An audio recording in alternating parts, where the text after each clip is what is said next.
Hey, how you doing out there on YouTube, man? This Stiletto coming at you from the Wild, Wild West. Well,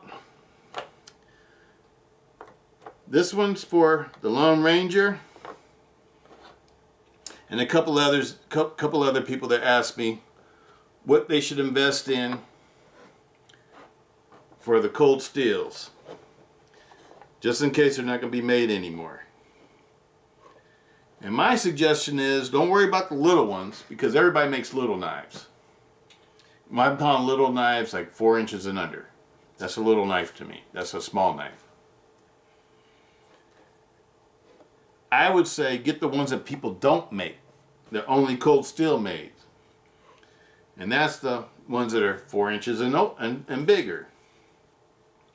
Cold steel is the only one that really made these. The extra large and the large, extra large, and extra large knives. Cold Steel is the only one that made them. And they weren't knives that were junk or mall ninja knives or whatever, like you hear a lot of haters talk about them. They were actually knives that were made for, to be great self-defense knives, self-defense weapons to protect yourself with, you and your family and your loved ones. In a time of dire need, you can depend on these knives with your life. All of them. I can depend on all these knives with my life. And sure, some of them I like better than others. I would like to have in that kind of situation more than others. But I wouldn't be afraid to defend myself with any of these. I would have total faith in them that they're going to be able to withstand whatever punishment they have to go through. Because these are all very high quality knives. And that's what Cold Steel does. Lindsey Thompson, he understands the purpose of a Marshall knife, and that's what these are. These are Marshall knives. Nobody else does this. No other manufacturer makes real Marshall knives. Sure, other manufacturers may make 1 or 2 knives that they call Marshall or whatever, but these are the real deal. These are ones with locks that you can depend on, like the Triad lock. It's the best lock there is. If I'm in a combat situation or something like that, I want a knife. If I'm carrying a folding knife, I want a knife with a Triad lock. I don't want a liner lock. I don't want a frame lock. I don't want none of that mess. Give me a real Triad folding locking knife. And if I can't have that, I want a fixed blade. The fixed blade would be my first choice. But after that, if I gotta carry a folder because I need better concealment or something, I'm gonna carry a Triad. I don't know about you, but I don't do wood crafting and stuff like that. So I don't live out in the country or go hang out in the country and do stuff like that. The only time I ever go to the country is if I'm hunting or fishing. And when I'm doing that, I'm not doing wood crafting. I don't need to build fires and things like that. It's just me. I'm a city person. I grew up in the city. I grew up in the urban environment. Last times I lived in the hood. And, you need things that, if you're not going to carry, I don't like carrying guns and stuff all the time and stuff like that. But I always carry a knife for just in case moments. Because you never know what's going to happen. You'll never know who you're going to come across or who's going to think that you're weak and they could take advantage of you or whatever. I think it's good to train in martial arts and fighting and how to fight and all that kind of stuff. But it's also good to have backup.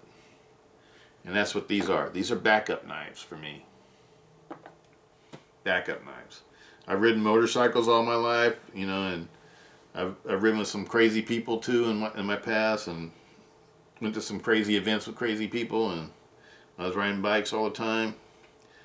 And I like having something like this in my pocket for just in case. Nobody else gonna back me up. At least I got this. And that's just the way I think. I don't try to go around trying to intimidate anybody or cause anybody harm. But I'm also not gonna be a victim. That's the way I think. But anyway, let's get down to it. These are my cold steels, and these are just some of the knives that I have that are representing the knives that you see for each category. I have a couple of these. One came from Cold Steel. This is the one that I bought. The other one I have came from Cold Steel. It's a CTS XHP, all blacked out, DLC coated Espada XL that Cold Steel gave me when I had a problem with my Oz 8 one. Cold Steel has always been a good company to me. Anytime I've ever had a problem with a knife, they just told me to send it to them, and within a week I had another one back. A lot of times they would send me something better. So I got a lot of love for Cold Steel and the way that they used to be. I don't know what's going to be happening now with this GSM stuff. But I don't know if y'all saw the video. I'm putting a link on this video to go see Lynn C. Thompson's, president of Cold Steel's statement. So y'all can see it for yourself. But he said he's going to still be involved in Cold Steel, him and Andrew Demko. And they're going to be involved in the development and design of their knives still. And that the reason why he did what he did was because this company apparently has more money than he has, and are going to be able to keep things stocked and keep new items up all the time. My question mark is, are they going to still make these nice, beautiful self-defense knives? These knives are important to people that are like, in the military, law enforcement, people who like to hunt and fish, outdoorsmen also. That's not what I use them for, though. And civilians who need a self-defense option.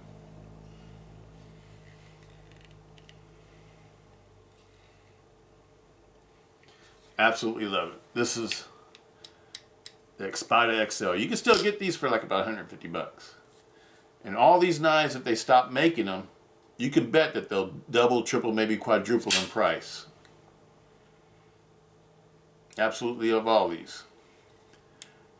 And one of my requirements for a good self-defense knife is I have to be able to open and close it with one hand. If I can't do that, then I don't want it.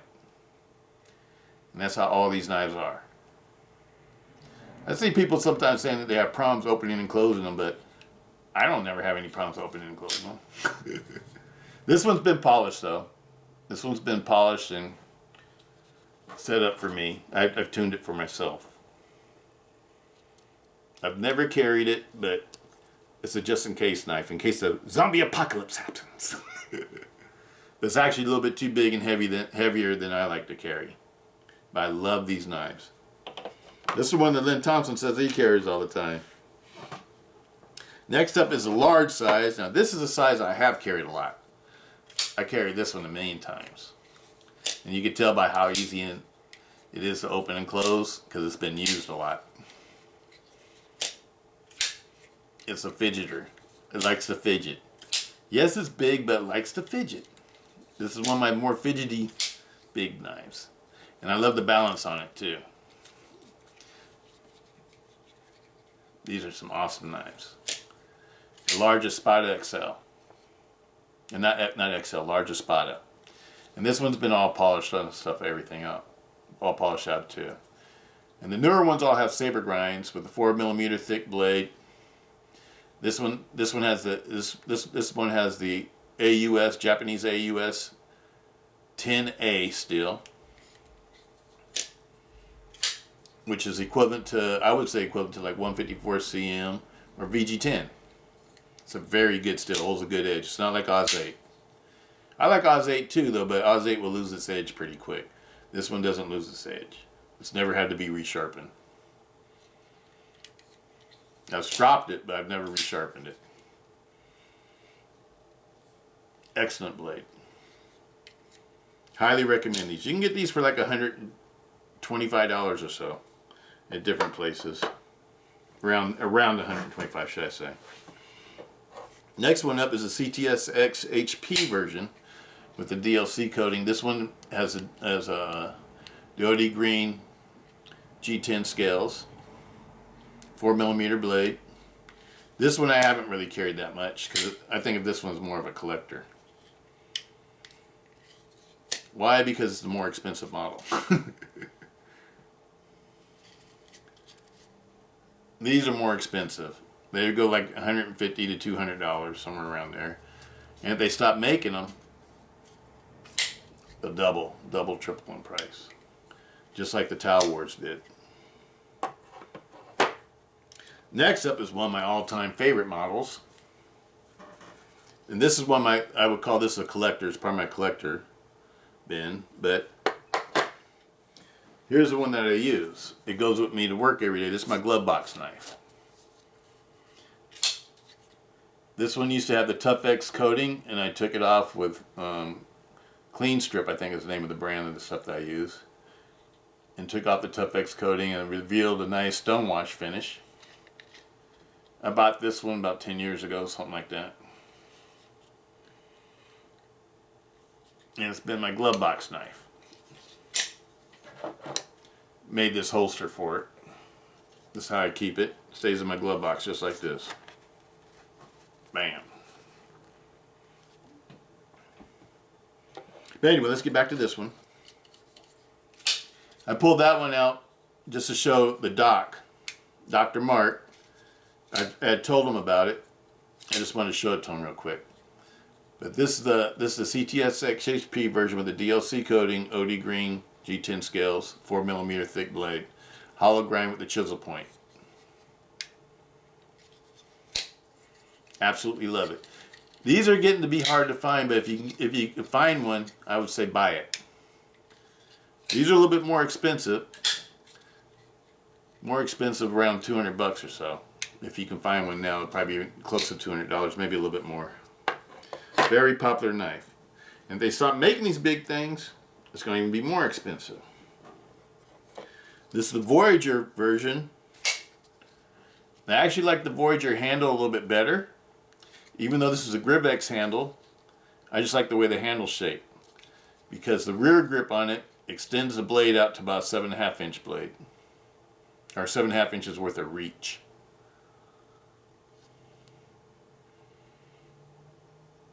Just like a Magnum 2 Tonto.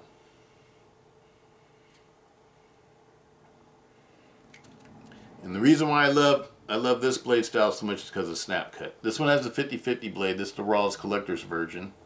Has CTS XHP.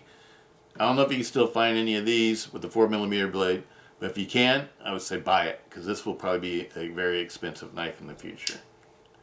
Because the only Voyagers that had the CTS XHP were the collector versions. Normally they came with the Oz 8, BD1, or the Oz 10. This is the Lynn Thompson collector version with his signature on it. The Vaquero. And these are numbered. This one here is 1978. You see a signature? And if you can find one of these, I would say buy it. Because CTS XHP with the DLC coating, OD green handle scales, and black hardware, 4mm thick blade, Vaquero blade. That's serrated. This is made the way that Lynn Thompson likes these. He's been carrying these serrated blades forever. Serrated Vaqueros. It's always been his favorite. Super lightweight. Great defense knife. A lot of reach. These are fighters. These aren't wood crafting knives. They're meant for self-defense.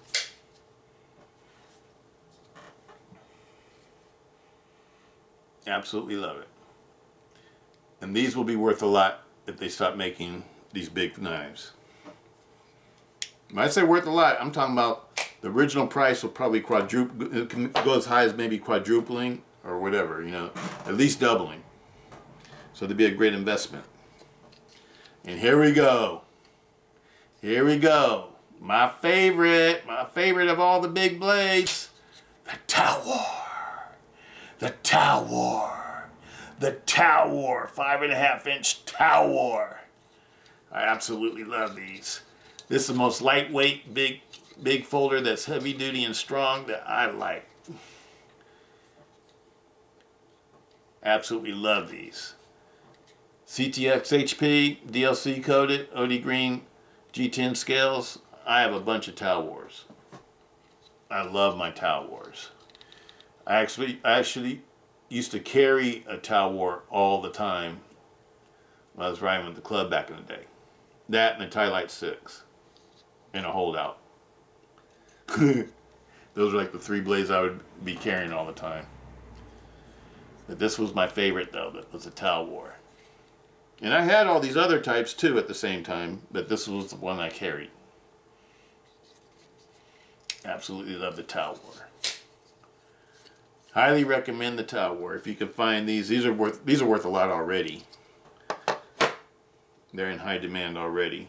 And this is another Talwar, but this is a serrated blade model. A lot of people like the serrated blades. I like the serrated blades too, but I tend to like to carry plain edges because if I do have to use it, serrations are really just a total self-defense knife to me. The purpose of serrations is to cut through thick materials like leather jackets and jeans and things like that. It'll just slice through them. There's sometimes a plain edge will bounce off of leather sometimes. But this won't. It's a total self-defense weapon to me. And I tend to like to carry plain edges because sometimes I have to use them for regular knife stuff. The knife that's on me. And I'd rather not use a serrated edge just for... I never use these because I'm not the best sharpener when it comes to sharpening serrations. I know I could do it. Maybe I just don't want to spend that much time doing it because it would be a lot of work sharpening an edge like that. So this has a factory sharp edge, which is very sharp. Talwars. Okay, now we're going to get into some of the other ones with the Grivery handles. The Raja. The original Raja, I don't know if it was a part of the custom line, but it had 7075 aluminum one-piece bolsters and liners with G10 handle scales and an Oz 8 blade. That was the first model I remember seeing. But this is the model I bought. It wasn't as expensive as the other one. I sort of wish I would have gotten the other one, but I never did. All these knives I bought brand new. Every one of them. They were purchased brand new when they first came out. This is the only Raja I got. The only reason why I only bought one Raja, this is the Oz 8 version. I've had this knife for a long time, maybe 10 years or so. And it's because it felt like it was just too heavy for me. I'm a person with a flat butt, and I had big butt cheeks to hold up my pants. And so when I carry a real heavy knife, they tend to pull down my pants, or I have to keep adjusting my pants all the time. So I guess I could wear suspenders, but I don't do that. And this has a thicker blade. I can't remember. I want to say it's like a 4.8 millimeter or something like that. It has a real thick blade. This is a real heavy-duty knife. And I think it has steel liners, not aluminum liners, but it might be a heat-treated aluminum. I can't remember what they are. This knife is all stock. I've never taken it apart and messed with it. It's the way it came from the factory.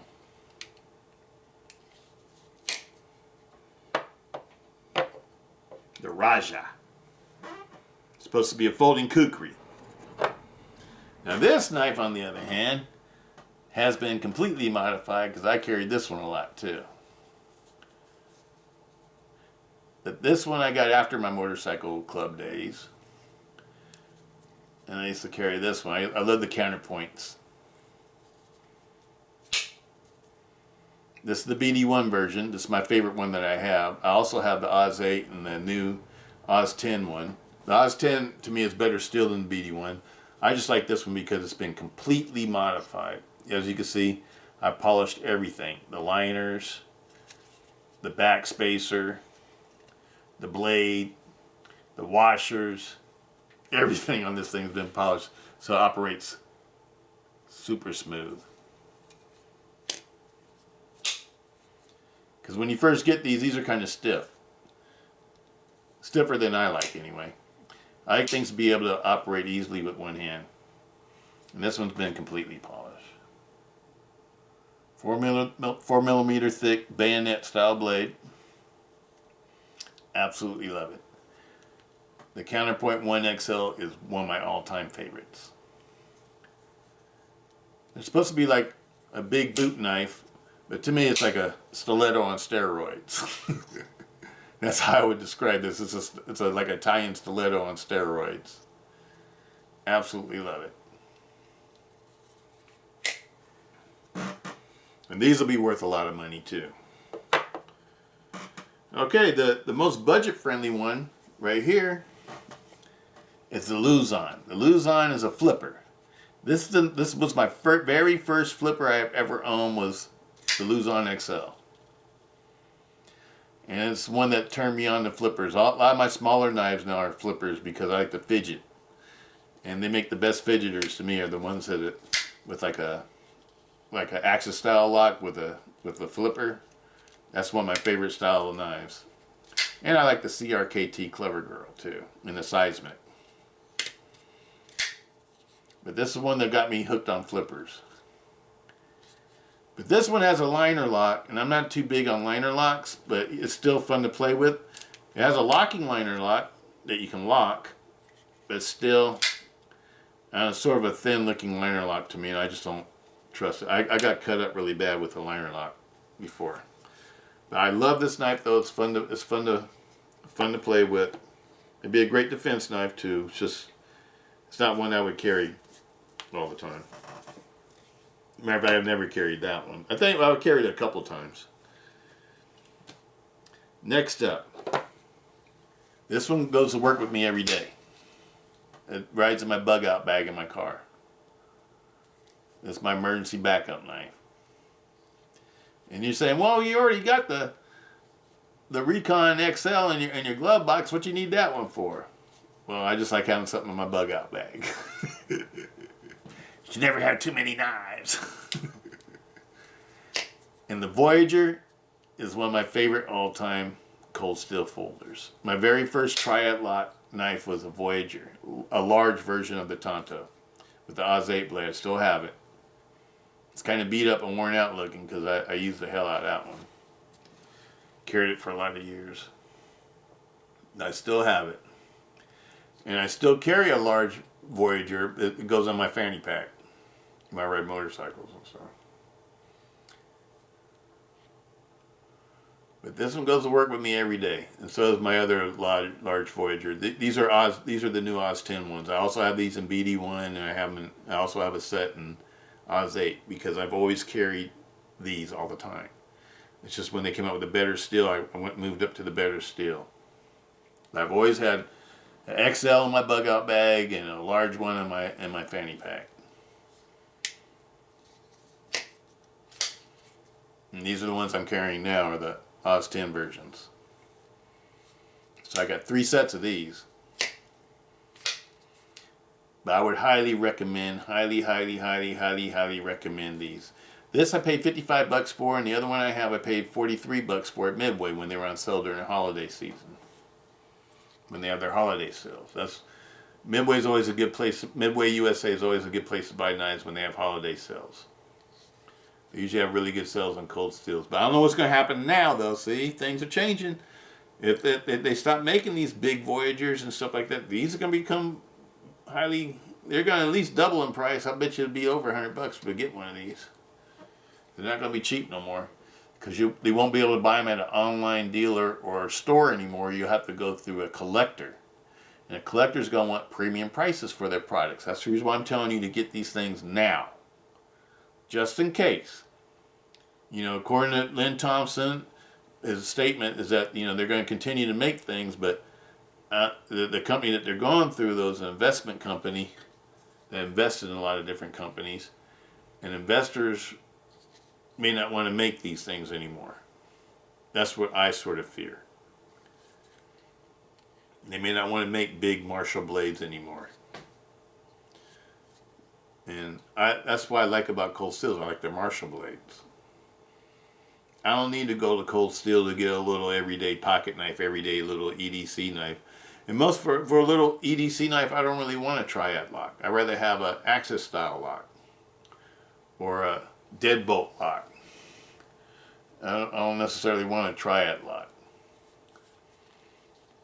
But for a Marshall blade, I want a Triad lock. That's the way I sort of look at it. Because to me, nothing's better than a cold steel Triad lock if you need a lock that, you know, that you can pin on with your life. Deadbolt's really good too, though. The CRKT deadbolt, I gotta hand it to them. My Clever Girl, they held up to almost 600 pounds when they tested it. That's way more than you need. Anything that can hold 200 to 300 pounds is a strong knife to me, but that held like 600 pounds, so that's a dependable knife too. That you can put your life, you can pin on when if your life's in jeopardy. I would you know, I have no problems with the CRKT, but they don't make them big, and they don't make them big like this though. You know, you can make a 4-inch blade, a little bit over 4 inches, but which is a nice size for EDC. That's a big EDC blade, but to me, this is a Marshall knife. This is a knife that was made for intent to defend yourself with. It's got a handle where you can extend your grip, so you can even get more reach with it. It's like like I said, it's like a Magnum Tonto 2. Got about the same reach. Highly recommend it. Another knife that I think will be worth a lot. Let's get into the old Voyagers. These are the original Voyagers. These didn't have Triad locks, they just had lockbacks, but it was a really good lockback. A very strong lockback. They didn't have any metal in the handles, they were all Zyx. This one has an Oz 8 blade, I believe, because it's not marked. I can't remember what it originally was. But just about all these are made in Japan. And the ones that had like different steels, they marked it on the blade. Oz 8 steels and a lot of the old cold steel knives, they didn't have any markings on the blade. And this used to be the big one back in the day. It was called the Vaquero Grande. The Vaquero Grande.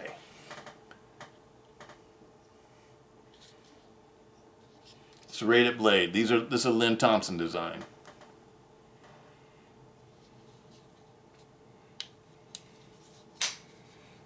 Vaquero Grande. If you can get one of those, if you can still find them, I would say get one.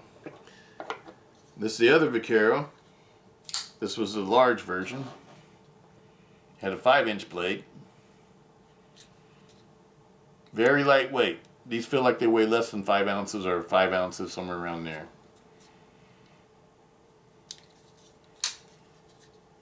Vaqueros. This one had a VG1 blade. Let me see if you can see where it says VG1. I know you might be able to make it out. VG1. Made in Japan. Seiki, Japan. This is the Bowie style blade, hollow ground. VG1. Japan. Actually, it's a real beautiful looking Bowie. And this is the Tonto version. They always had all three of the versions. This is the Tonto version. This one I believe is the Oz 8 because it doesn't have markings on the blade. Made in Japan. But isn't that a beautiful Tonto?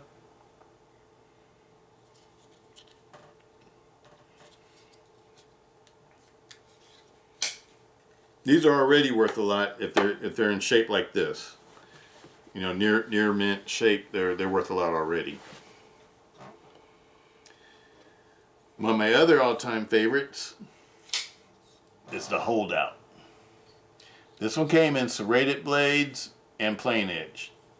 This is serrated, this is the plain edge one. I also have the serrated ones. In both Oz 8 and in CTS 6 HP. This is CTS X HP version. And they also had these with the DLC coating with the green handles. Green OD green handles.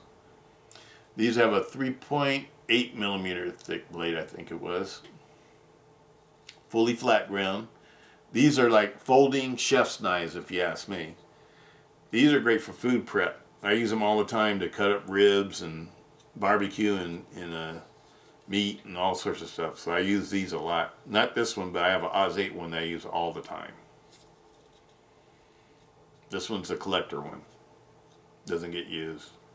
The one I used to use and carry is a polished out Oz 8. These have the aluminum back spacers also, and the other one that I use all the time has fully polished. I think you've seen it before. It's been in my EDC drawer a lot of different times. And it's the one I used to carry on the motorcycle back in the day. Highly recommend these. I absolutely love these. They're supposed to be like a Scottish skein. They got the idea to make this from the Scottish skein do, which was a utility knife that was used for food prep and also self-defense. It was like a peasant's knife.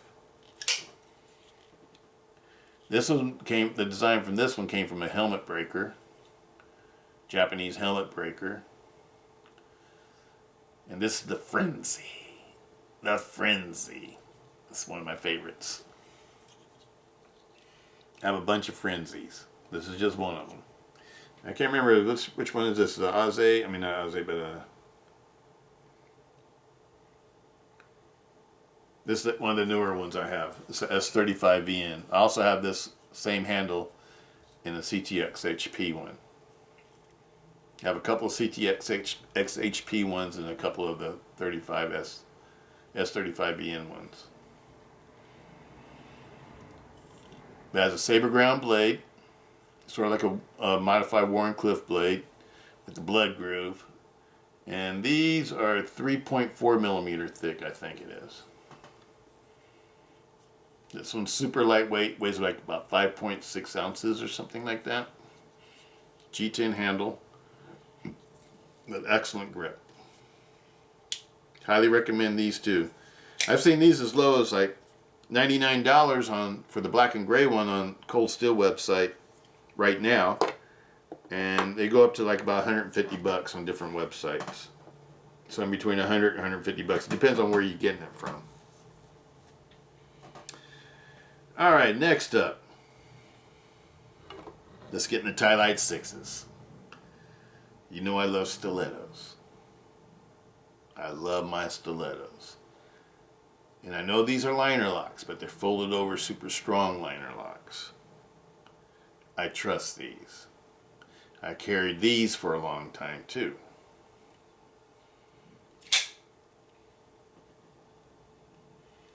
The Ti-Lite 6. This model right here, this version right here, I got in all three different blade steels that they came in: Oz 8, CTS, XHP, and S35VN. I have them all different steels. This one right here is, well, this is the Oz 8 one. This is the first one I bought. And they have 70-75 aluminum handle scales. EDP plated. This finish doesn't come off easy. It's a real hard finish to get off.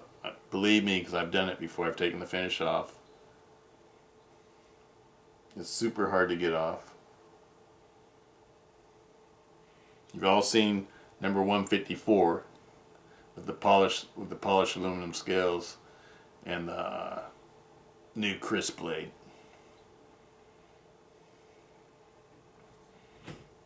Excellent knife. These are going to be worth a lot.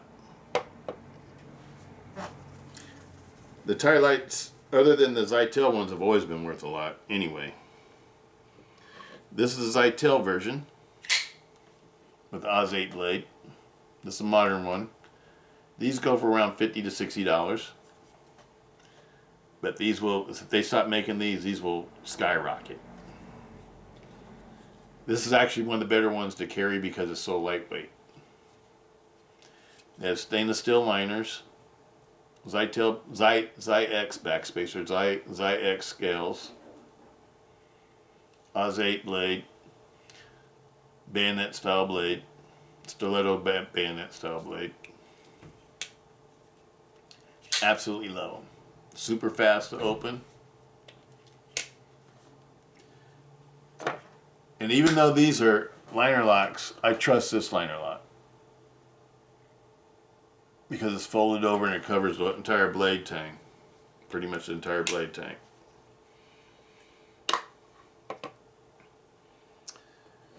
This is the G10 version. This is the most expensive one about all these. Only has a stainless steel liner on one side where the leaf spring is. The other side of the handle is totally G10. This is machine G10. DLC coated blade, and the ones I have, both of the ones I have are CTS XHP. Now they make these with the S35VN. I don't have one of those. I just have the CTS SHP ones. When I bought these, they were supposed to be a limited edition, and they ended up making them more of them because I guess they were so popular, and they made them in S35VN.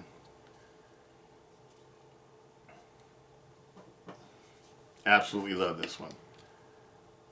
It's the lightest one. It's the easiest one to carry, and it has the best blade steel. This is the newest one, but I don't think they're going to make any more of these. And so this one might become the most expensive one to get. Why? Because it's the crisp blade. It's a 440C American steel crisp blade. And this one is, this is 67, number 67. Has Lindsey Thompson's name on there, signed by Lindsey Thompson. It's one of the collector edition ones, like the Rawls Voyager and the other Vaquero I showed you. So I think these have high collectability potential to become super expensive. So if you have one of these, don't damage it. Don't tear it up. It might be a good investment knife. Well, I hope that helped you guys. These are the ones I would recommend for collecting.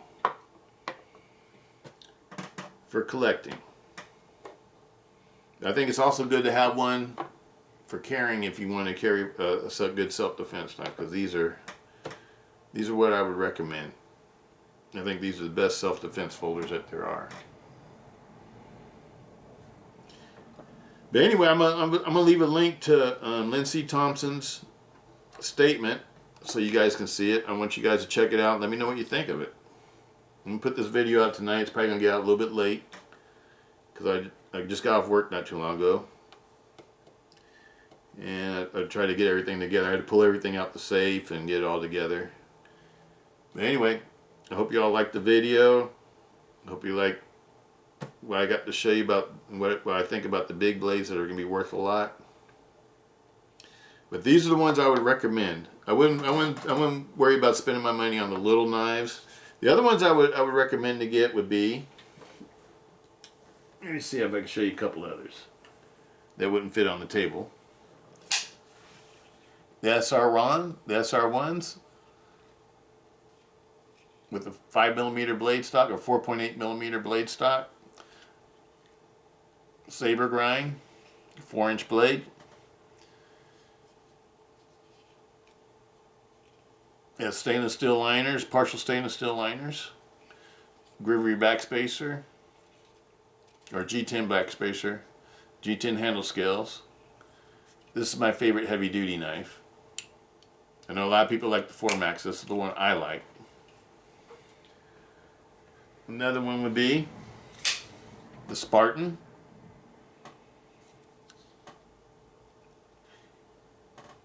This has a 4.5-inch blade, 4mm blade stock. This one's got steel liners, full steel liners, go throughout the whole handle.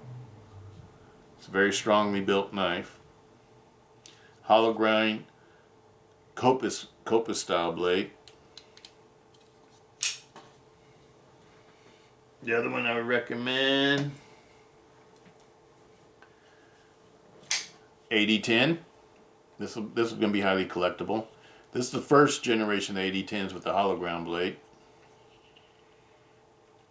S35VN blade. Oh, the Spartans came with Oz 8, BD1, and AUS 10A. The newest one has the AUS 10A. This one has S35VN steel. But these, I sort of think that they'll still make these. If Lynn Thompson's right about what he says that they're going to continue, I think they'll continue with the 8010s, the 8015s. This is the 8015. Also have the green one. This is my new black one. It's got the saber ground blade, scorpion lock.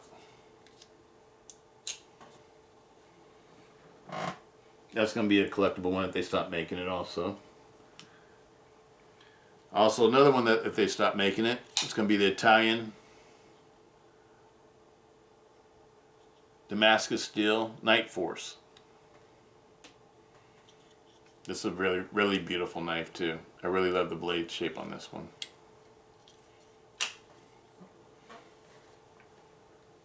And the Italian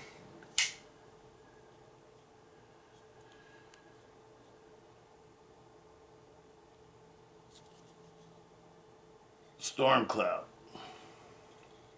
This has a 20 CV blade. Very good steel. They stop making that.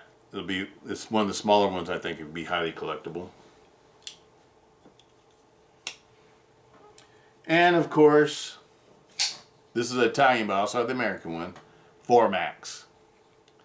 But I have a funny feeling they're going to still make the 4 Maxes and the 8010s and the 8015s if they continue producing knives. I have a funny feeling, because I noticed that a lot of the new knives are coming from Italy. This is Italian. Has a thick 20 CV blade. I think these are 4.8 millimeter, if I'm not mistaken. I can't remember exactly what they were.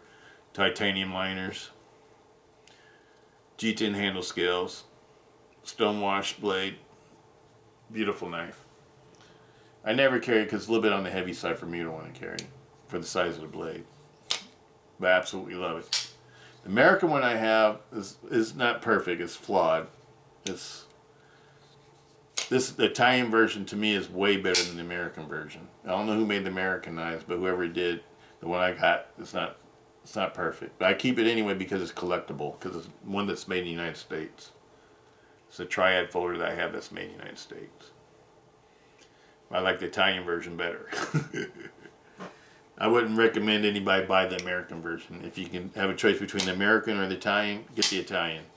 And I think you still get these. Different sites I still see them. Like $300 or so. Beautiful knives. And that's about it. That's about all I got for you today. Hope everybody's doing well out there.